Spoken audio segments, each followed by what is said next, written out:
The Three Princes and the Princess Nuronihar. Once upon a time there was a sultan in India who had three sons, the princes Hussein, Ali, and Ahmed. The sultan also took care of his niece, Princess Nuronihar. She was the most beautiful and sweetest of all the princesses. When Nuronihar had the right age for a marriage, all three princes wanted to marry her. The sultan couldn't give all of his sons permission, but choosing between the princes he could also not. That's why the sultan created a plan. "You know that I love everything rare and special," the sultan spoke to his sons. "I will all send you to a faraway country.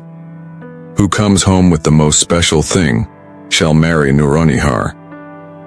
Prince Hussein, the eldest son, left for the kingdom of Visnagar.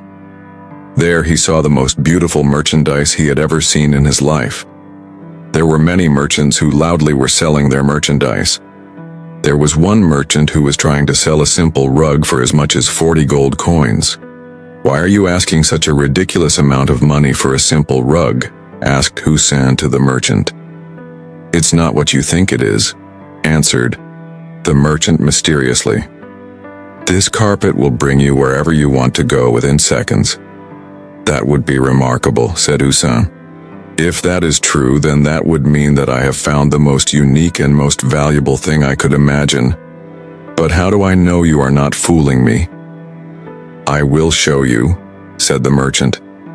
"Tell me where you are staying, and I will take you there on the rug." Hussein took a seat on the rug with the merchant, and as soon as he told him his address, they were at the front door. "Unbelievable," yelled Hussein. "This is the most strange thing I've ever seen. I will buy it from you and will give you 40 gold coins." Pleased with himself, he took the rug. Now Nuronihar would definitely become his wife. Hussein was convinced of it. But he had to wait for the moment where all three brothers would meet and return home with their purchases together. In the meantime, Prince Ali, the middle son of the Sultan, was on his way to Persia. He was walking through a neighborhood where gems, gold and silverware, brocade, silk, and other precious merchandise were offered. His eye fell on a young man who was swinging around with an ivory tube and asked 40 gold coins for it. "Why do you ask so much money for something that doesn't seem to be worth it, especially when you compare it to all the other gorgeous merchandise here?" asked Ali to the young merchant. "Nothing is what it seems, sir," said the young merchant. "This tube is very special. The sides are made of glass. You can look through it and see up close whatever you want to see." Prince Ali thought he was being fooled, but the young merchant gave him the ivory tube and let him watch through the glass. Prince Ali thought about his father, the Sultan, and saw him through the glass sitting on his throne. And after that he thought about his beloved Nuronihar. He saw her laughing with friends. He longed to see her again, and he was sure he would marry her when his father would see what a special item he brought. "How much do you want for the tube?" he asked the young merchant. "My boss makes me ask 40 gold coins for it," he answered. Prince Ali paid the young merchant and took the ivory tube to the place where he was supposed to meet his brothers. The youngest prince, Ahmed, took the road to Samarkand. In a big bazaar, he found a merchant with a plastic apple in his hand. The merchant held the apple up high and yelled, "40 gold coins for this unbelievable special apple." The young prince started laughing. "Why do you ask such an absurd price for a plastic apple?" he asked the merchant. "Well, sir, this isn't just a regular plastic apple," the man answered. "This apple possesses healing powers and will cure any sick person who smells the apple." "How is that possible?" asked the prince. "The apple is made by a doctor who was a master in healing all kinds of terrible diseases. That doctor dropped dead and he didn't have the apple on him. He left his family with little money. Now his poor wife wants to sell the apple.